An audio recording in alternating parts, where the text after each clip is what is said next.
morning. We're on New Lake, day 5, and it's just about dawn. It's a little early out this morning. We only have a half day to fish today, so we'll probably get a good start on the day. And day 3 and 4 were very tough conditions.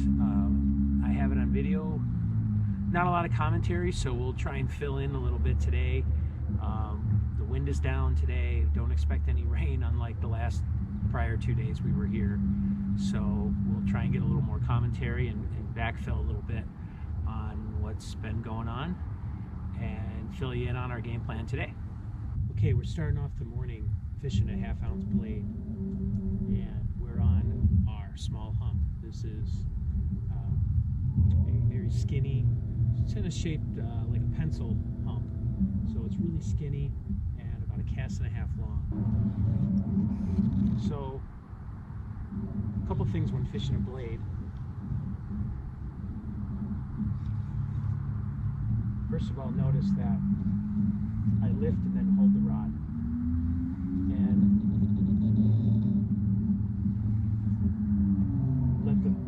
let the blade sink to the bottom on a tight line. And usually under calm conditions like this, you can feel the blade. Ooh, just grab a rock there. There's really good rock there. Almost a snag, kind of halfway in. Under real windy conditions, you may not be able to feel your blade hit the bottom, so you just kind of have to have in your head, maybe lift and then count 1 1,000, 2 1,000, and you know you're back on bottom. The other thing when fishing almost any kind of bouncing lure, a really good idea is in the water you're fishing. So right now I'm sitting at 14 feet. I'm just going to drop this bait down and count 1 1,000, 2 1,000, 3 1,000, 4 1,000. So I know on a 4 count that bait gets down to 14 feet. So if I cast it and it only dropped and I count down to 2, I know I'm probably in about 8 feet. If I cast it and get a 3 count, I'm probably in about 11 or 12 feet. And it's just really important to always know when you're making a cast.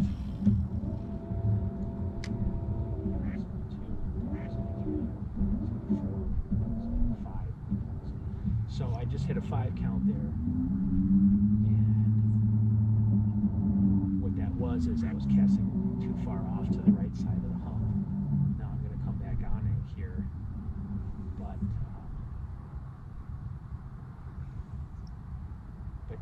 when you're counting down like that, you always know where your lure is and how you're positioned.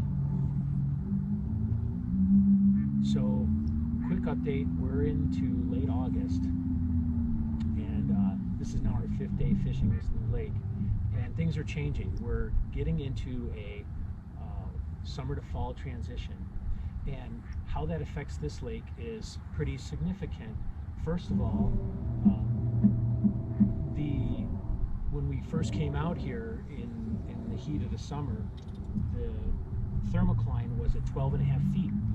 And most of the spots, this hump and the other larger hump that we fish, didn't have there's a little bit of surface area above that, shallower than that 12.5 feet on this hump and the other one. But now the thermocline is dropping and it is down about 14, 15 feet.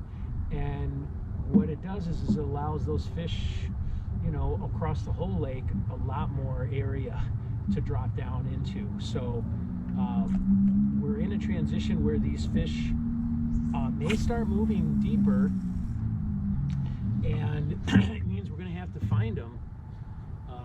Our 2 main lake humps, main lake points that we fish, we're mostly fishing sharp breaks at 6 to 10 feet. So we had to fish fairly confined at a thermocline of 12.5. We had them pretty confined shallow, and now that things are opening up a little bit, these fish have a little bit more room. They've got that snag again, and they're starting to spread out. So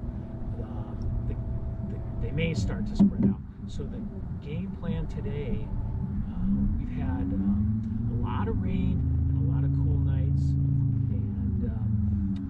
last two trips out here, day 3 and 4, we caught about 5 largemouth each day, but we learned a lot more about the lake. It was very tough conditions. We were fishing relatively slow. Today we're a few days out now from the last weather, and I'm going to be a little bit more aggressive. Again, I'm going to be searching a little bit deeper. So we're going to be using blade bait. We also caught a shad on day 3 and a whole bunch of white and yellow bass. And then on day 4 we caught some more of those. So we started fishing an A-rig out here, and we've caught a few real nice bass on that. And this lake has pretty good color, but that A-rig, the blade bait, crankbait we've been fishing, we can cover a lot more ground and be on the search for these fish as we get into the fall. So actually on day 4 we fished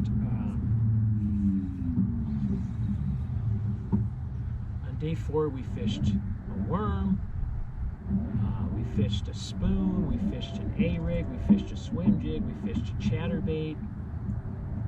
What is this? A little minnow net. We fished a jig. We've had a lot of fun just trying a lot of different stuff out here, and at the same time we keep learning about the lake. So yeah, so that's our game plan today, and a brief update. Oh, those last couple days, we didn't catch very many fish, and it was very tough conditions, so we understood that going in. But the great thing about both those days is we still caught a couple of really nice quality bass, and that really can make something out of a day when you're not catching a lot. So on we go. Okay, we're just switching to a 3/4 ounce bladed jig now. Same concept. First of all, let's count it down. 1,000, 2, 1,000, 3, 1,000, 4, 1,000, 5, 1,000, 6, 1,000. Okay, 6,000, 6 count for about 13, 14 feet. Alright, where's our buoy? Count it down. 1,000, 2, 1,000, 3, 1,000, 4, 1,000, 5, 500. Okay, ready? Lift. Reel down, lift.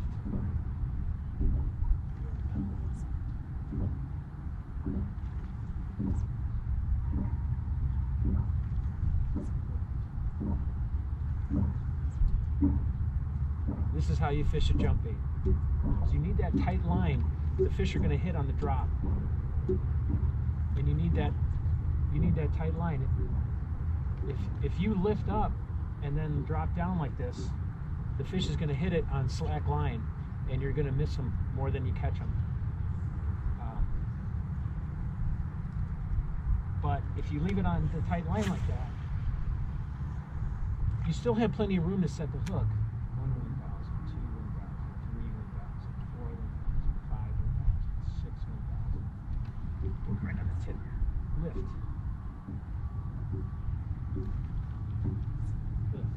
Lift. And if you do feel a fish, you still have a couple seconds to reel down a little bit. Get that hook set. There we go.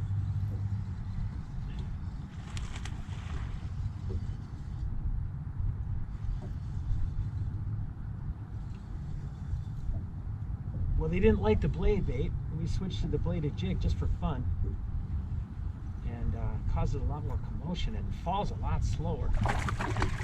And I guess that was the trick. Real nice fish here.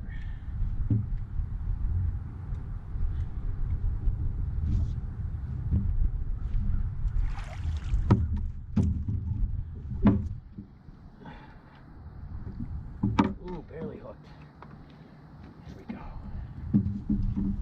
Really nice 3 to 4 pound class fish. Probably 3 pound class fish.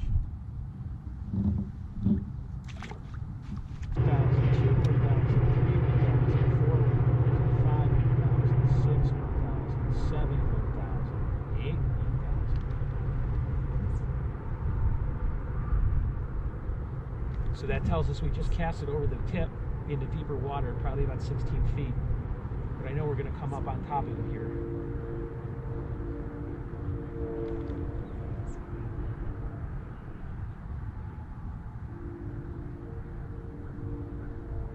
Falling really slow.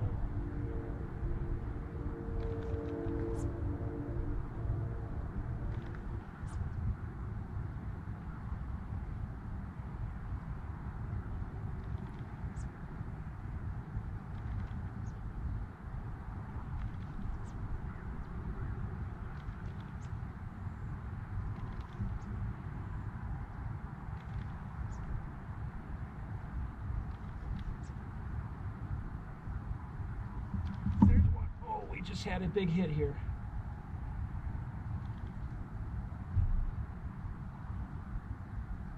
So what are we learning here? What are the two different? What is the difference between this and the bladed jig? We just fished the whole thing with the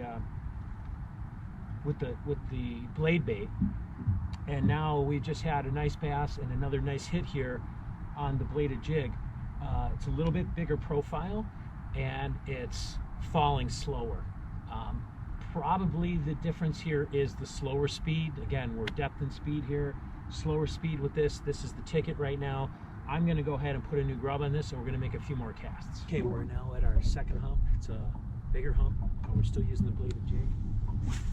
Seems to be the speed they maybe want. I would prefer to use the blade bait. It's a little quicker. I can cover more ground.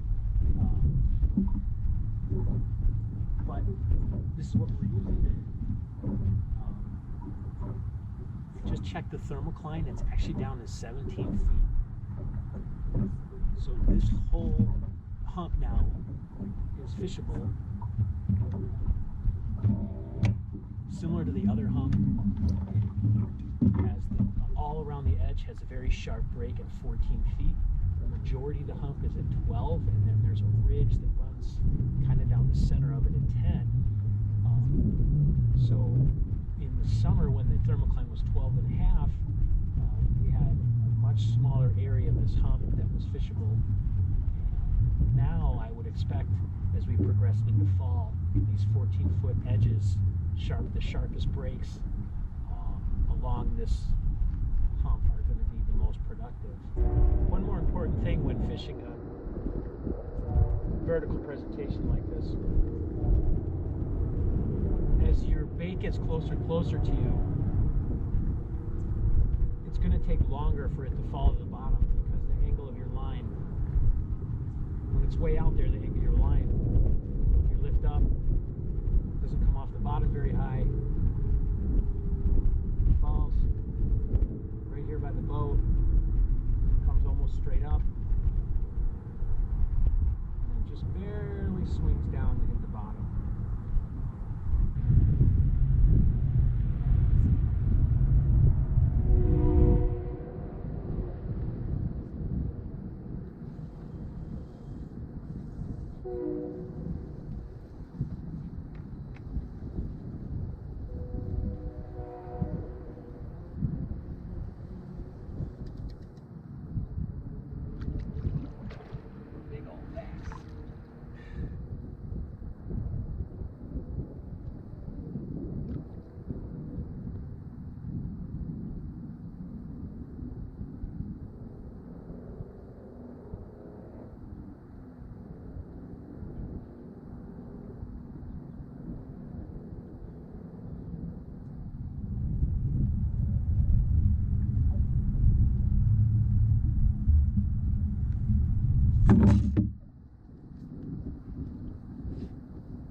Quality bass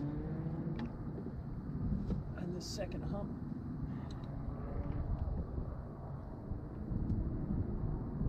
Lost an eye here.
confidence with the bladed jig this morning. Bass number 3. Okay, we're anchored on one of our 2 key points. In prior videos, we anchored much closer in 10 to 12 feet, and we were casting up and reaching up to about 6. Right now we're anchored out in 14 feet, and we're going to start here and slowly work our way in. So I want to fan cast this whole area and get a good span of covering this deeper water before we move in too shallow. Again, as we get into fall, thermocline drops, the likelihood of these bass slowly moving deeper into their winter home is high, and we need to track them on their way down. So we're starting out a little deeper. Okay, we're still in this main lake point. We set up 3 different anchor positions, much deeper, and just fan cast at 5 or 6 casts, move 5 or 6 casts, move 5 or 6 casts. We covered very thoroughly a lot of water in that 12 to 14 range behind us, and it only took about 10 or 15 minutes, but now, you know, we have that out of our head. At least we checked it. Now we're on our classic anchor position in 12 feet. We can reach almost up to about 6, but we've been catching a lot of the fish here right in around 8 around this point, a little bit out in 10 feet over here.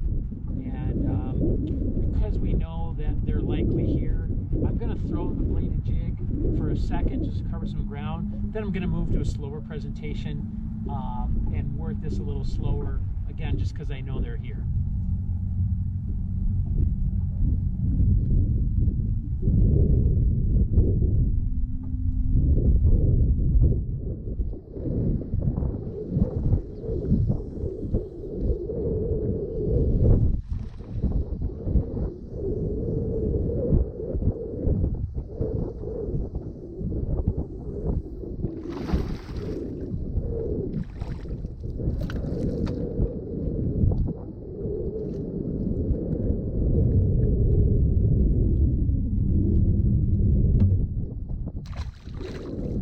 Already up to 4 fish.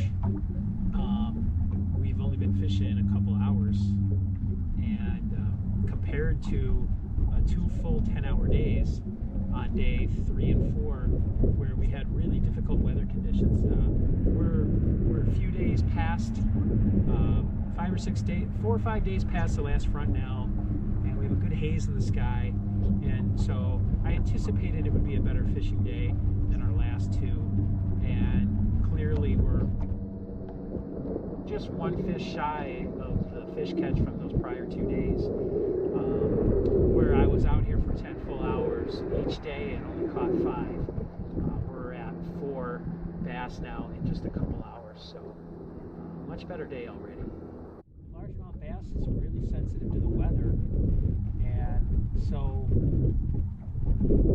paying attention to the weather and understanding how it may affect the fish helps you keep your focus on a tough day and understand that you know, just getting 3 or 4 fish maybe, you know, instead of being discouraging, should be a really good day.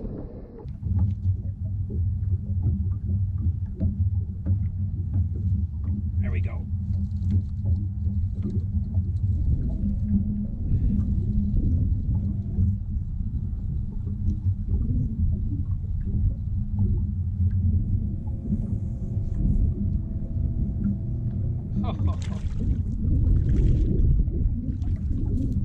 Wow.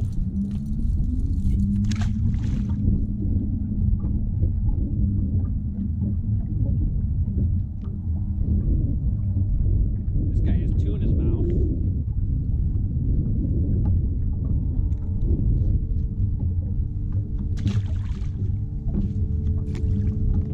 There's the white bass again, not what we're looking for, but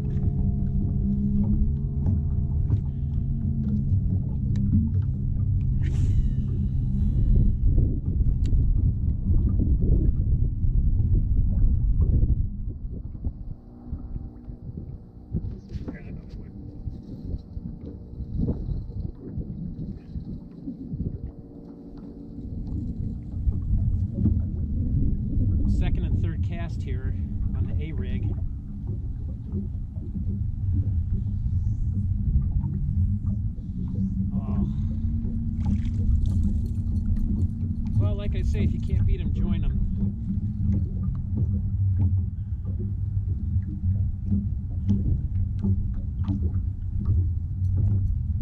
Nice. Nice squid bass.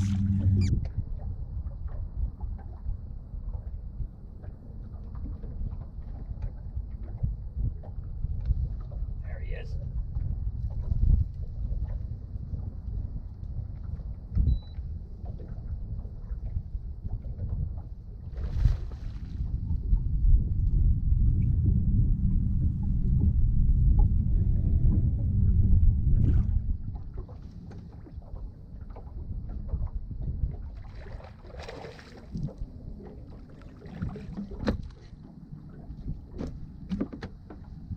Nice bass.